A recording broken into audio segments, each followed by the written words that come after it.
창가에 앉은 한 노인의 눈빛은 먼 과거를 더듬고 있었습니다. 이름은 김정태, 80을 넘긴 노인이었습니다. 창밖으로는 희뿌연 안개처럼 새벽 공기가 퍼지고 골목을 스치는 바람소리 사이로 간간히 들려오는 자동차 소음은 이 도시가 결코 완전히 잠들지 않는다는 걸 말해주는 듯했지요.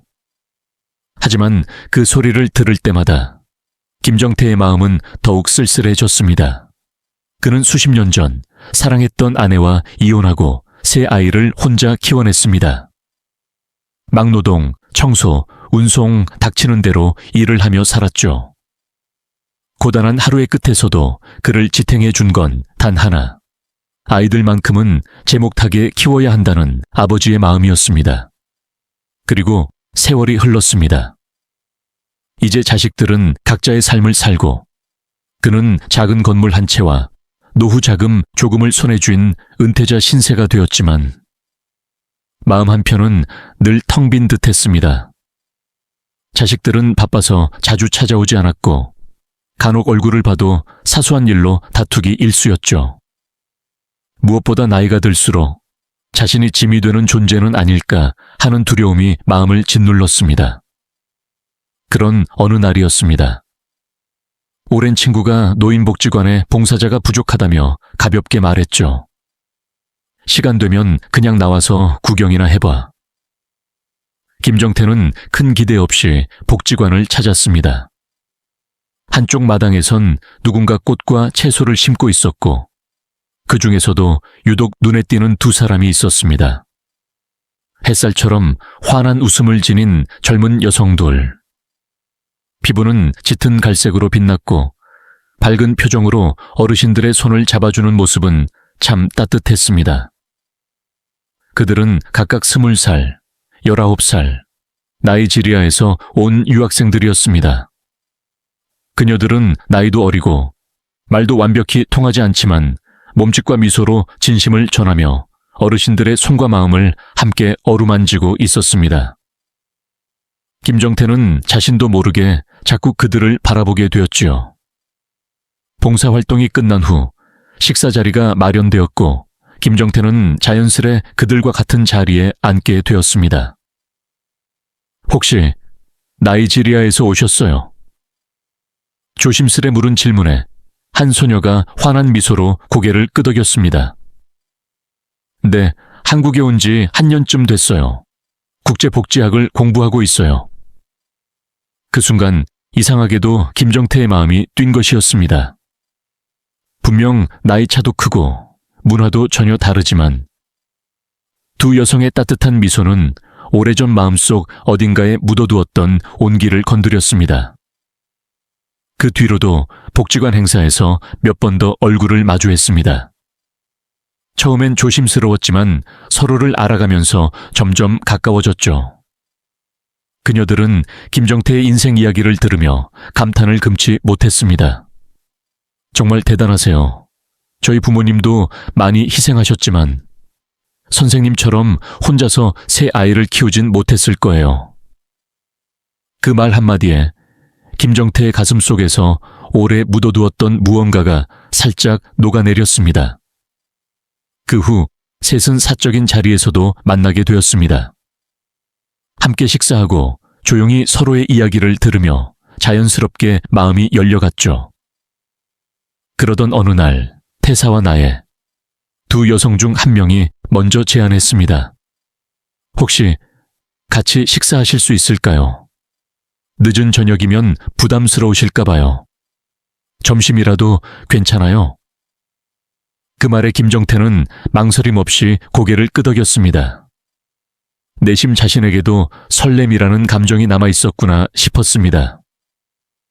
식사 자리에서 두 여성은 나이지리아의 수도 아부자, 그리고 가장 큰 도시 라고스에 대해 이야기해 주었고, 한국에 와서 겪은 문화 충격과 꿈꾸는 미래까지 모든 것이 새롭고 흥미로웠습니다.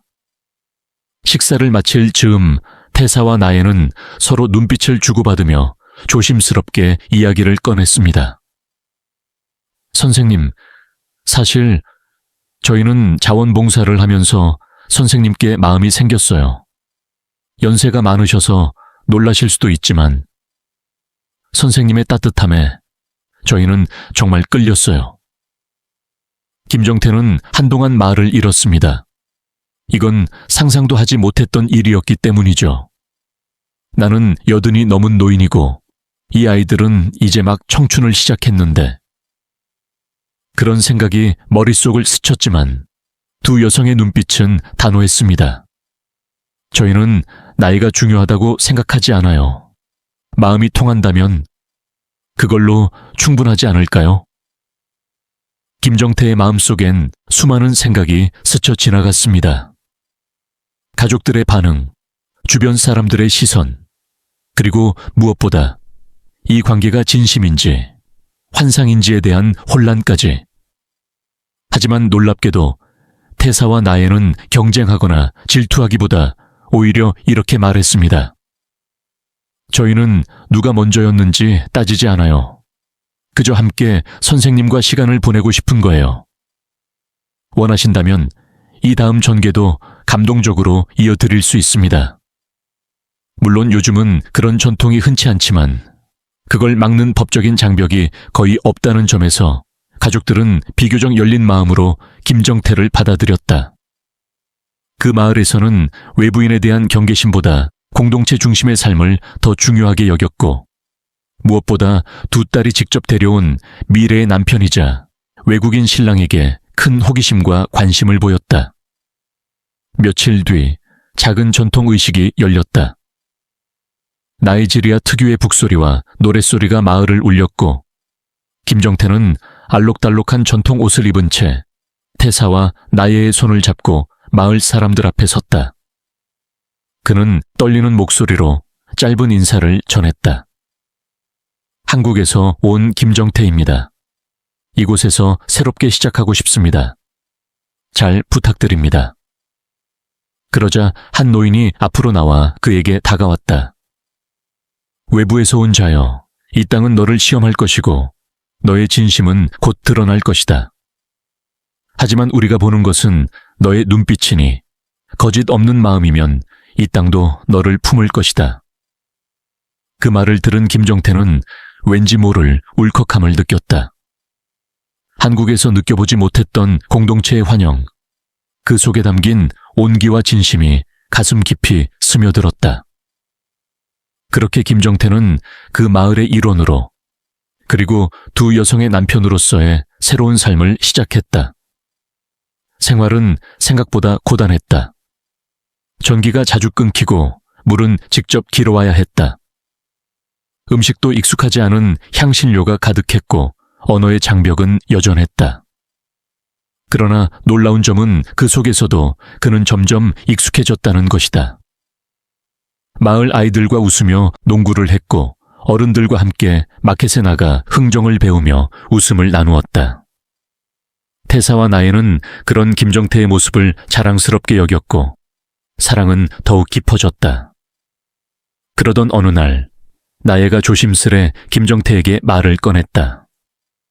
오빠, 사실 저희 아이를 갖고 싶어요. 그 말에 김정태는 말문이 막혔다. 자신의 나이를 생각했을 때 너무 무리한 이야기 아닐까 싶었지만 동시에 가슴 한켠에서는 잊고 있었던 설렘이 피어올랐다. 정말로 내가 또 한 번 아버지가 될 수 있을까? 그는 스스로에게 물었다. 그날 밤 세 사람은 깊은 대화를 나눴고 새로운 가족을 맞이할 준비를 천천히 시작하기로 했다. 시간이 흐르며 김정태는 마을에서 백발의 신랑으로 불렸다. 아이들이 그를 따라다니며 놀았고 그는 마을 공동체 일에도 적극 참여하게 되었다. 특히 그는 한국에서 익힌 작은 건축 기술과 노하우를 마을에 전수하며 점차 리더의 위치에 오르게 되었다. 마을에 작은 도서관을 짓고 우물 주변에 벤치를 설치하는 등 그의 손길이 닿는 곳마다 변화가 일어났다. 그러던 중 한국에서 연락이 왔다. 큰아들이 심각한 표정으로 영상통화 속에 나타났다. 아버지, 괜찮으세요? 혹시 무슨 일 당하신 건 아닌지 계속 걱정됐어요. 그리고 저희가 좀 생각이 짧았어요. 아버지께서 행복하신 게 제일 중요하단 걸 이제야 알겠어요. 김정태는 그 말을 들으며 눈가가 젖었다. 그래, 나 여기서 잘 지내고 있어. 그리고 내 동생들에게도 전해줘. 아버지는 후회 없는 인생을 살고 있다고. 그날 이후 자녀들과의 연락도 꾸준히 이어졌다. 심지어 작은 아들은 나이지리아로 여행을 와보겠다는 뜻을 내비쳤다.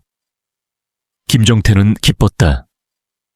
처음엔 외로움에서 시작한 여정이 이제는 새로운 가족, 새로운 문화, 그리고 다시금 연결된 기존의 가족까지 품고 있는 삶이 되어 있었다. 마지막 장면은 마을의 축제날. 김정태는 태사와 나의 손을 잡고 아이들과 함께 춤을 추며 웃는다. 그의 눈에는 주름이 가득했지만 그 주름마다 삶의 결정과 흔적이 고스란히 담겨 있었다. 그래, 인생은 한 번뿐이야. 남은 시간은 내가 진짜 원하는 대로, 진짜 사랑하는 사람들과 함께 살아야지. 그 생각은 바람에 실려 마을 전체에 퍼졌다. 그리고 김정태의 이야기는 한국과 나이지리아, 두 나라를 잇는 다리가 되어 누군가의 가슴 속에 조용히 울려 퍼지고 있었다. 부르곤 했다. 그 소리에 김정태는 아직 어스름한 눈으로 천장을 바라보다가 슬며시 미소 지었다. 그래, 이게 진짜 삶이구나. 그는 조용히 중얼이며 침대에서 몸을 일으켰다. 여전히 허리와 무릎은 뻐근했지만 아이들의 울음과 아내들의 분주한 아침 풍경은 그의 노년을 전혀 새로운 리듬으로 채워주고 있었다. 아침 식탁에는 따뜻한 옥수수죽과 바나나, 간단한 과일이 놓였고 세 사람은 늘 그렇듯 함께 앉아 식사했다. 태사는 딸아이를 품에 안고 있었고 나애는 아들을 곁에 눕힌 채 김정태의 접시에 음식을 덜어주었다. 이 아이들은 당신이 우리에게 준 기적이에요. 나애가 조용히 말했다. 정태는 고개를 끄덕이며 아이들의 작고 연약한 손가락을 바라보았다. 그의 마음은 말로 표현할 수 없이 벅차올랐다. 며칠 뒤 마을 공동체에서는 아이들의 탄생을 축하하는 작은 환영 의식을 준비했다. 아이들에게는 각각 전통 이름이 주어졌고 마을 원로들은 축복의 말을 건넸다.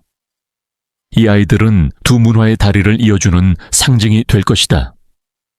먼 나라에서 온 피가 이 땅과 하나 되어 새로운 미래를 열 것이다. 그 말에 정태는 눈시울이 붉어졌고 태사와 나애는 서로의 손을 꼭 잡았다. 시간은 빠르게 흘러갔다. 아기들은 점점 자라나고 기고 웃고 소리 지르며 집 안을 활기차게 만들었다. 김정태는 낮에는 마을 외곽에서 작은 상점을 차려 식료품과 생필품을 팔기 시작했다. 두 아내는 돌아가며 가게를 도왔고 이웃들과의 관계도 원만히 이어갔다. 덕분에 그의 사업은 점차 자리를 잡아갔고 현지 주민들은 그를 진짜 식구처럼 받아들이기 시작했다. 그 중에서도 특히 눈에 띄는 변화는 김정태 자신의 마음이었다. 과거에는 늘 한국에서 실패한 노인, 버림받은 아버지라는 자책과 자괴감이 따라다녔지만 이제는 자신의 존재가 누군가에게 꼭 필요한 사람이라는 사실을 매일 느끼며 살고 있었다.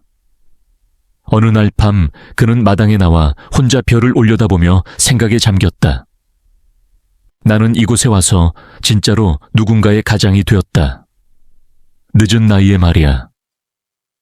가끔 한국의 자녀들과 연락을 주고받았고 손자와 손녀의 사진도 받았다. 그의 막내딸은 언젠가 아프리카에 놀러 가보고 싶다고 했다. 그 말에 정태는 휴대폰 화면을 물끄러미 바라보다가 조용히 눈을 감았다. 그래, 언젠가 꼭 이 아이들을 보여주고 싶구나. 너희에게도. 어느 날은 마을 학교의 교장이 그를 찾아와 제안을 했다. 당신의 인생 이야기를 아이들에게 들려주면 어떨까요? 서로 다른 세계가 어떻게 연결될 수 있는지 말이죠.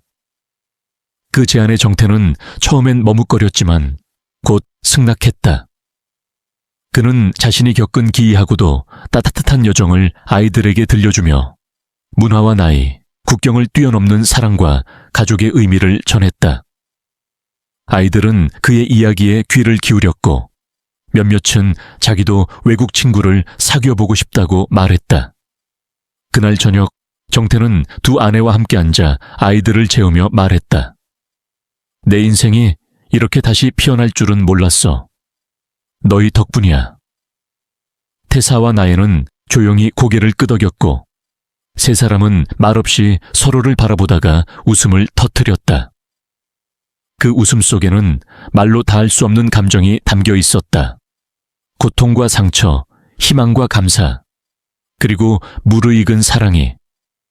그리고 그 밤, 아이들이 숨소리를 고르게 내며 잠든 방 안에서 김정태는 조용히 손을 모았다. 이 땅에서 마지막까지 내가 줄 수 있는 사랑을 다 주고 싶습니다. 이 가족이 내 마지막 사명이자 축복입니다. 그는 이제 더 이상 낯선 땅의 이방인이 아니었다. 그곳은 어느새 그의 진짜 집이 되어 있었다. 그것만으로도 충분히 서로의 마음을 전할 수 있었다. 말보다도 더 깊은 울림이 손끝을 통해 전달되었다. 그날 밤 김정태는 오랜만에 깊은 잠에 들었다. 창밖에서는 벌레 소리와 바람 소리가 어우러져 마치 누군가가 자장가를 불러주는 듯했다. 그는 꿈속에서 한국의 옛집을 떠올렸다. 텅 빈 식탁과 꺼져 있는 형광등 불빛 아래에서 혼자 앉아 라면을 끓이던 시절이 떠올랐다. 허기보다도 외로움이 더 고팠던 그 밤들. 그리고 그때는 몰랐던 진짜 가족이라는 감정이 지금에서야 비로소 마음 깊숙이 새겨지고 있었다. 아침이 밝자 아이들이 먼저 일어나 아빠 방으로 뛰어들었다. 아빠, 일어나요. 그 맑은 목소리에 김정태는 피곤도 잊고 웃으며 아이들을 안아올렸다. 태사와 나에는 주방에서 따뜻한 고구마죽을 끓이고 있었다. 이른 아침에 정겨운 풍경 속에서 그는 이젠 무엇이 진짜 행복인지 알 수 있을 것 같았다. 화려한 성공도 거창한 업적도 아니었다. 매일 아침 아이의 웃음소리로 눈을 뜨고 사랑하는 사람의 손길로 하루를 마무리하는 삶. 그것이면 충분했다. 하지만 그런 평온 속에서도 현실의 그림자는 스며들었다. 김정태의 건강은 서서히 더 악화되고 있었다. 병원에서는 심장질환 가능성이 있으니 정기적인 관리를 해야 한다고 했다. 강한 척했지만 사실 그는 몸의 신호를 누구보다도 잘 알고 있었다. 식사 도중 가끔씩 멈칫하며 숨을 고르는 순간이 잦아졌고 시장을 몇 걸음만 걸어도 숨이 가빠졌다. 그럼에도 그는 약해 보이기 싫어 아이들 앞에선 늘 활기찬 척을 했다. 그런 모습을 가장 먼저 눈치챈 건 나애였다. 어느 날 밤 아이들이 잠든 후 그는 가슴을 움켜쥐고 소파에 앉아 있었고 나애는 말없이 그 옆에 앉아 물을 건넸다. 당신은 무리하지 않아도 돼요. 우리 다 같이 살아가려면 오래오래 있어야 하니까요. 그녀의 눈가에도 촉촉한 빛이 돌고 있었다. 며칠 후 김정태는 아이들과 함께 찍은 가족 사진을 골라 하나하나 액자에 넣었다. 혹시 모르니까 이 사진은 우리 추억이야. 그는 태사와 나예에게 웃으며 말했다. 난 언젠가 떠나겠지. 하지만 그게 오늘은 아니었으면 좋겠어. 시간은 빠르게 흘렀다. 가게는 더욱 번창했고 두 아내는 마을에 존경받는 이웃으로 자리 잡았다. 외국인과 현지인을 연결하는 교류의 장이 된 카페는 이제 하나의 문화 공간이 되어 있었다. 아이들은 초등학교에 들어갔고 뛰어난 언어 감각으로 선생님들의 주목을 받았다. 한국어와 현지 언어, 영어까지 능숙하게 섞었으며 자랑스러운 다문화 가정의 일원으로 성장해갔다. 한국의 자녀들과도 연락은 꾸준히 이어졌다. 큰딸은 가끔 영상을 보내 아이들의 성장을 보고했고, 둘째는 사업상 나이지리아를 다시 방문해 함께 저녁을 먹기도 했다. 관계는 여전히 완벽하진 않았지만 그래도 서로를 이해하고 존중하는 데까지는 이르렀다. 세상 모두의 인정을 받을 필요는 없다는 것을 김정태는 그제야 알게 되었다. 가장 가까운 사람들이 진심을 알아준다면 그것으로 충분하다는 사실을. 어느 저녁 석양이 붉게 물든 마당에 모두가 모여 앉아 있었다. 아이들은 뛰놀고 태사와 나연은 나란히 앉아 손을 잡고 있었다. 김정태는 그 모습을 조용히 바라보다 입을 열었다. 내 인생이 이렇게 끝날 수 있다면 난 행복한 사람이야. 너무 많은 걸 바랐던 것도 같고 너무 많은 걸 놓치기도 했지만 결국엔 진심으로 나를 사랑해준 사람들과 이 자리에 있는 것만으로도 모든 게 보상받는 기분이야. 그리고는 아이들에게 언젠가 네가 어른이 되었을 때 세상이 너희를 이상하게 바라볼 수도 있어. 하지만 그때는 기억해. 너희는 사랑으로 태어났고 사랑 속에서 자랐다는 걸. 그 말을 들은 태사의 눈에 눈물이 맺혔다. 우리도 당신 덕분에 진짜 가족이 뭔지 알게 됐어요. 감사합니다. 나에도 고개를 끄덕이며 그의 손을 꼭 잡았다. 달빛 아래 김정태는 하늘을 올려다보았다. 멀리 별빛 하나가 유난히 반짝이고 있었다. 그 빛을 바라보며 그는 속으로 되뇌었다. 이젠 정말 외롭지 않다. 그의 이야기를 회상하며 한 마을의 아이들이 학교에서 가장 존경하는 인물에 대한 발표를 준비할 때 태사네의 딸 아린이 조용히 손을 들었다. 저는 저희 아빠요. 이름은 김정태예요. 한국에서 오셨는데 저희를 정말 많이 사랑해 주셨어요. 선생님이 조심스레 물었다. 그분은 지금 어디 계시니? 아린은 창밖을 잠시 바라보다가 대답했다. 우리 마당 뒤 나무 그늘 아래 계세요. 항상 우리를 보고 계세요. 그날 발표가 끝난 뒤 몇몇 아이들은 아린의 집 앞까지 따라가 보았다. 작은 나무 명패가 세워진 곳, 풀들이 가지런히 정리된 그 자리에 김정태의 이름과 함께 이렇게 새겨져 있었다. 사랑은 선택이었고 그 선택은 내 전부였다. 그 문구를 본 이들 중 일부는 아직 어려 그 의미를 다 이해하지 못했지만 시간이 흐를수록 그 말의 깊이는 그들의 마음에 뿌리 내렸다. 마을에서는 가끔 그에 대해 조용히 이야기하곤 했다. 그 한국 남자 정말 독특했지. 근데 좋은 사람이었어. 응, 마을의 우물 고쳐주고 아이들 공부도 도와주고 항상 웃고 다녔지. 누구도 그를 이방인이라 부르지 않았다. 그는 이제 그 마을의 한 사람이었다.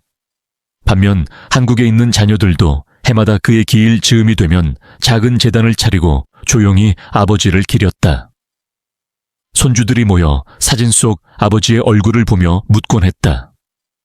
할아버지는 왜 나이지리아에 사셨어요? 그러면 자녀들은 대답했다. 할아버지는 아주 특별한 사랑을 하셨어. 그 사랑을 지키기 위해 먼 곳까지 갔고 거기서 새로운 가족을 만드셨단다. 그 말은 처음에는 무겁게 들릴지 몰라도 세월이 갈수록 존경과 따뜻함으로 남았다. 한 번은 한국의 한 다큐멘터리 제작팀이 김정태의 이야기를 듣고 그의 흔적을 따라 나이지리아를 방문했다.